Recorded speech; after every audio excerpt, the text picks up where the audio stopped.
Hello everybody, Becca here. Today we are going to pot some herbs. So let's get started.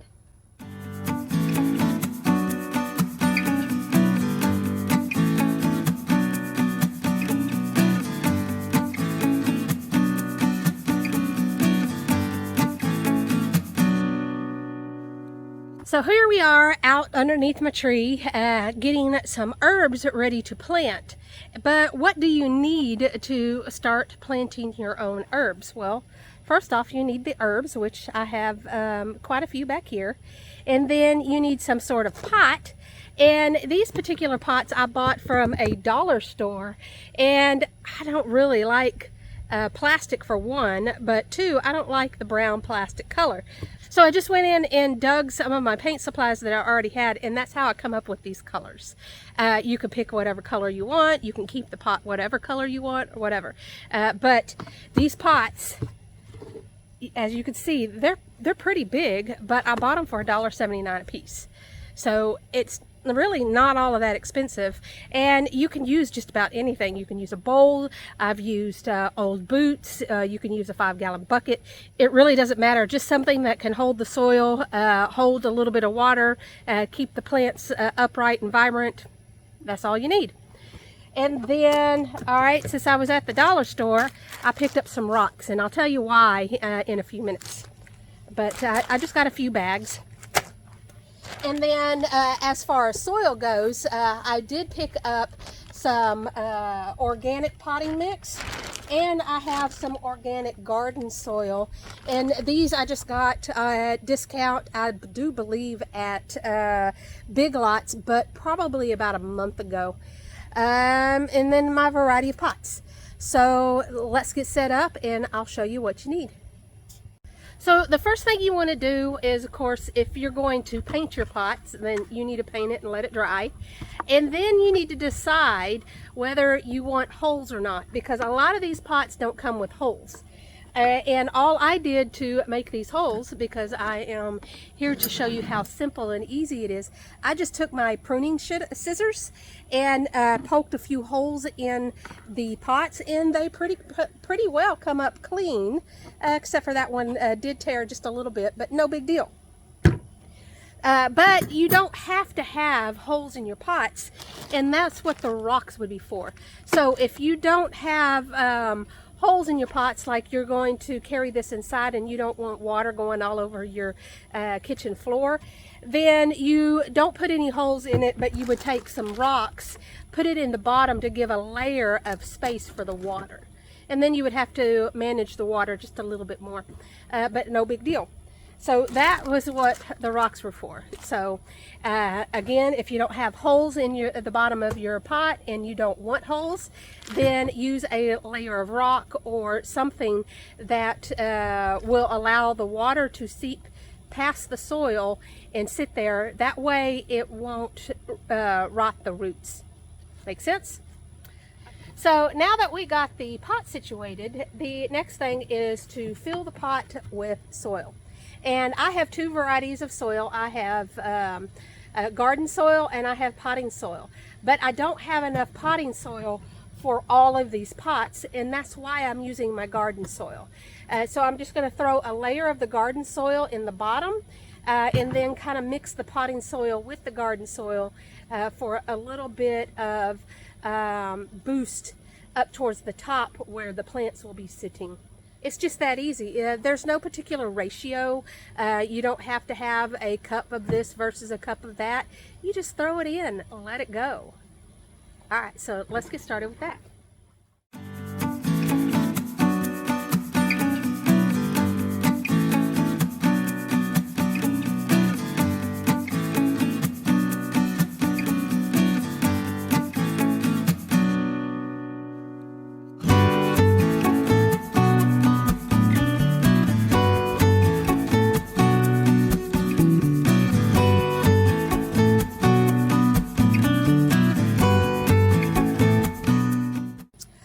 And now that I've got my pots almost full, you know, they're about halfway.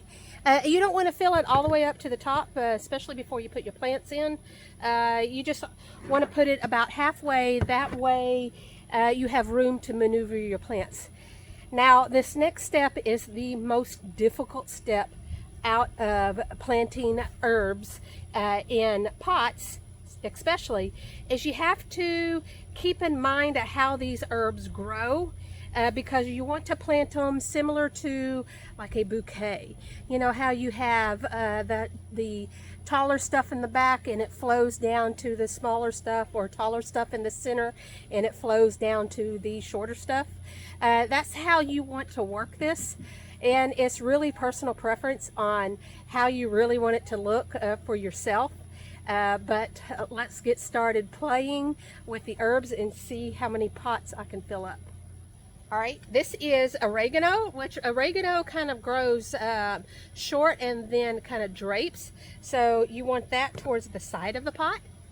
I have a stevia here. You know, I went to a Houston Garden Center the other day, and don't mind how droopy she looks. She's not happy right now, but she'll get taken care of.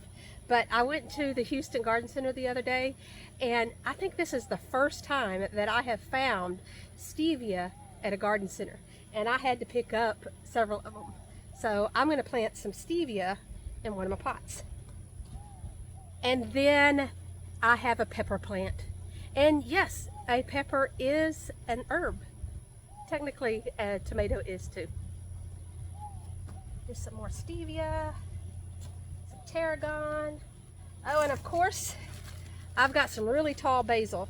I went to the farmer's market this morning, and my aquaponics guy at the farmer's market was actually selling basil with the root just out of the aquaponics.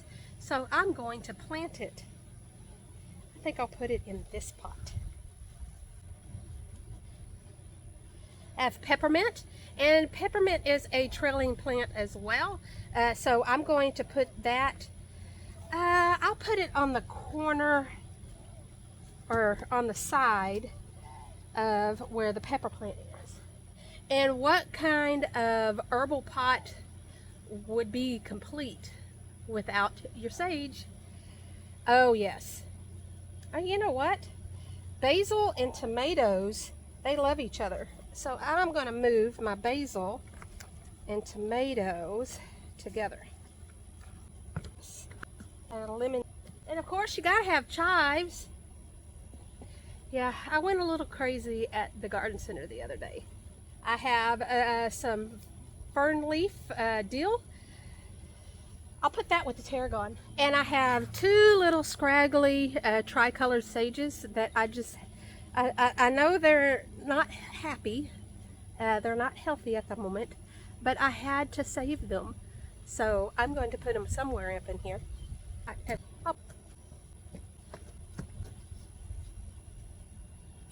All right, I think I have it to a workable place.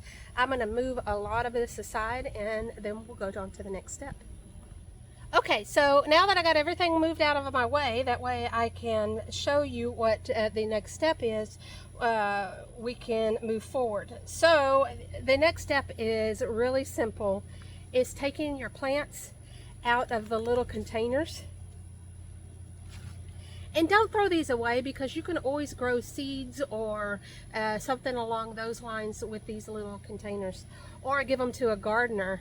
We all covet these. There's just never enough little containers around to start your seeds. And I'm just going to set it in place where I want it to go. And yes, it's going to lean because it doesn't have all the soil holding it up yet. But that's okay. That's our next step. Ooh, and she's a little wet, which will make it a little harder to pull out, but that's okay. And if you are not familiar with which plant is which, do save the tags and put them in front of the plant. That way you don't forget what you're picking.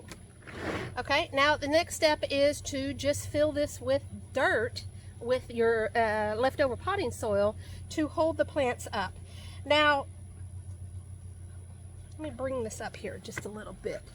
All right, I have my plants at a perfect spot.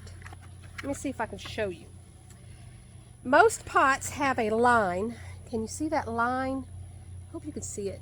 Most pots have that line, and that's a good stopping point for dirt. You don't want dirt all the way up to the tip top of the pot, because then whenever you water, the water's just going to flow over the top of the pot along with your good dirt.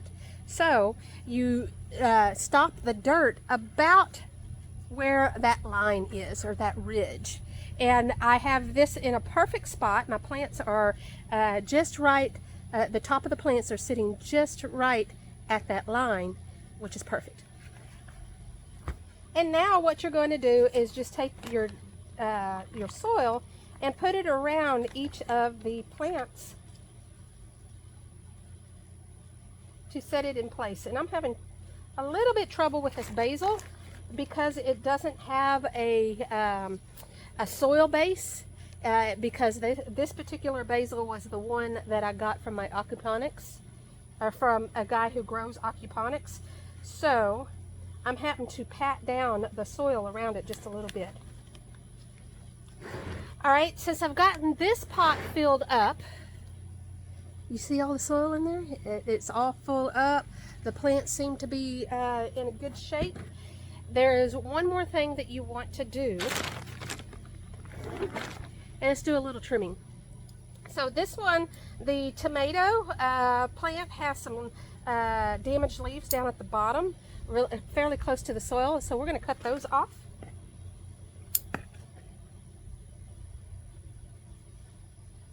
All right, and then my basil, when you plant something, you want to give it what it needs to start growing and thriving. And one of the things that you want it to do is you want it to grow the roots first. So you might want to cut the top off of some of your herbs, and that's what I'm going to do with my basils here. They are rather tall, and then this one is starting to droop over because it grew to the sun, or grew where it was falling over just a little bit. So I'm going to cut all of that off. And the benefit of doing that is I now have some basil for dinner tonight, and then it will also help the plant bush out and not be so leggy. And then I'm going to cut this other one about the same height.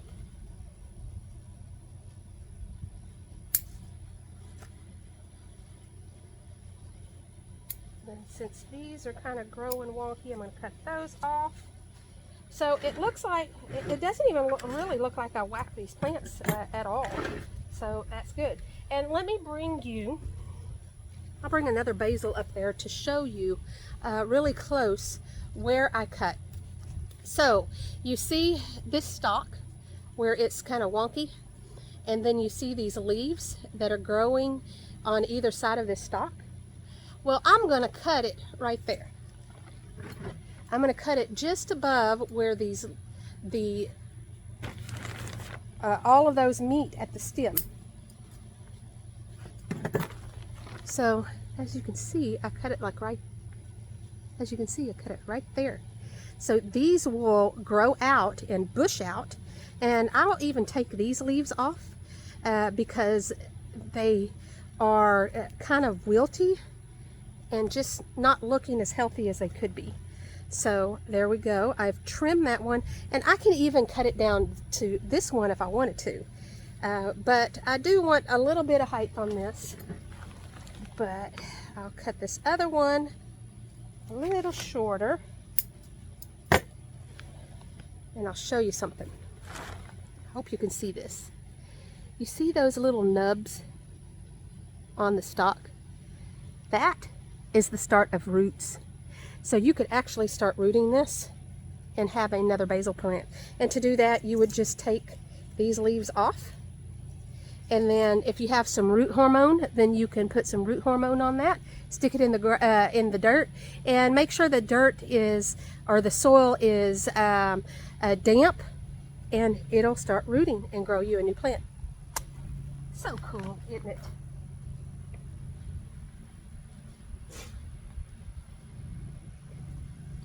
So I'm going to finish potting all of this, and I'll come back and show you what it all looks like.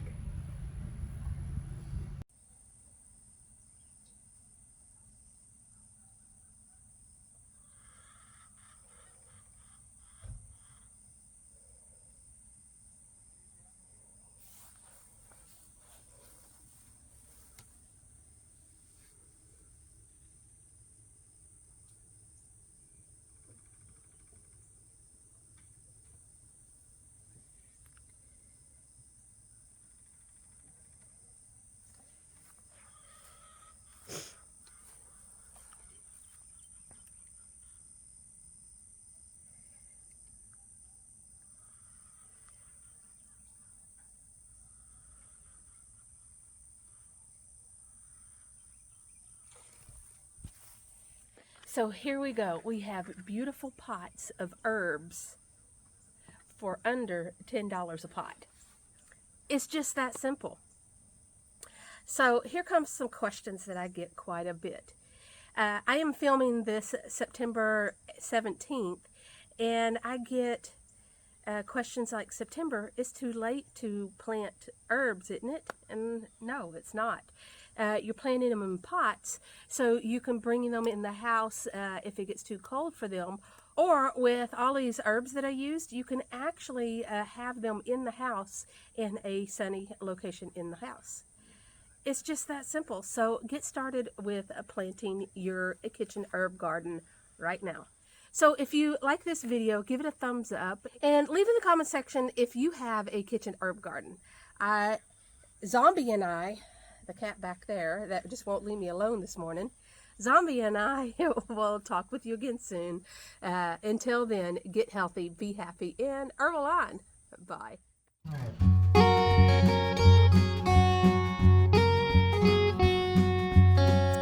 Zombie wanted to say